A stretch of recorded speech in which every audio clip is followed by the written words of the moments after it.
السلام عليكم اصدقائي. احنا الان في هذا الملعب ديال البريد. هو الحمد لله شوف كيفاش داير، شوف تبارك الله. العمل العمل حتى هو ان شاء الله قرب يكمل. الملعب ديال البريد اللي موجود في اكدال الرباط. الاشغال ليله نهار جاريه الحمد لله، وما بقى ليه الا يستقبل الفرق كتلعب هنا في الرباط.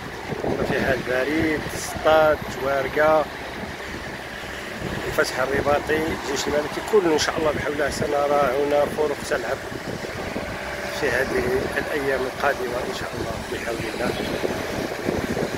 تبارك الله على الملعب نجز في واحد الوقت تبارك الله بسرعه ان شاء الله. كانت مواصفات تبارك الله عاليه. دابا هو في المراحل الاخيره ديالو تاع الملعب. شوف تبارك الله، اللهم بارك.